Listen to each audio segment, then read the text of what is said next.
নমস্কার ভিউয়ার্স। তো চলুন শুরু করা যাক শ্রীমদ্ ভগবদ গীতা যথাযথে ধ্যান যোগের পরবর্তী অংশ। আজকে শ্লোক 17।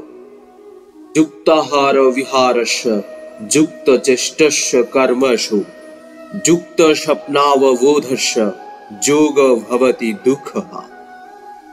যিনি পরিমিত আহার ও বিহার করেন, পরিমিত প্রয়াস করেন, যার নিদ্রা ও জাগরণ নিয়মিত, তিনি যোগ অভ্যাসের দ্বারা সমস্ত জড় জাগতিক দুঃখের নিবৃত্তি সাধন করতে পারেন।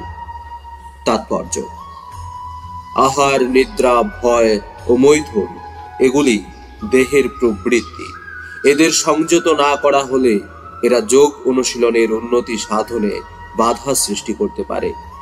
ভগবানকে নিবেদিত প্রসাদ গ্রহণ করার মাধ্যমে আহারের প্রবৃত্তিকে সংযত করা যায়।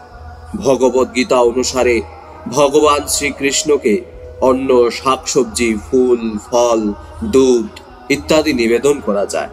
এভাবে কৃষ্ণ ভাবনাময় ভক্ত মানুষের অযোগ্য অর্থাৎ সত্য গুণের শ্রেণীভুক্ত নয় এমন খাদ্য বর্জন করার শিক্ষা লাভ করেন। কৃষ্ণ ভক্ত সর্বদাই তার কৃষ্ণ ভাবনাময় কর্তব্য পালন করতে তৎপর। তাই তিনি প্রয়োজনের অতিরিক্ত নিদ্রা উপভোগকে মস্ত বড় ক্ষতি বলে মনে করেন। অব্যর্থ কালত্তম অর্থাৎ কৃষ্ণ ভক্ত শ্রীকৃষ্ণের সেবা না করে একটি মুহূর্ত নষ্ট করতে চান না। তাই তিনি খুব অল্প সময় নিদ্রার জন্য ব্যয় করেন। এই বিষয়ে তার আদর্শ হচ্ছে শ্রীল রূপ গোস্বামী, যিনি সর্বদাই কৃষ্ণ ভাবনায় আবিষ্ট থাকার ফলে কেবলমাত্র 2 ঘন্টার জন্য নিদ্রা যেতেন। কখনো কখনো আবার তাও হতো না। নামাচার্য ঠাকুর হরিদাস প্রতিদিন তার নির্দিষ্ট 3 লক্ষ নাম জপ না করে মুহূর্তের জন্য নিদ্রা যেতেন না এবং এমনকি প্রসাদ পর্যন্ত গ্রহণ করতেন না।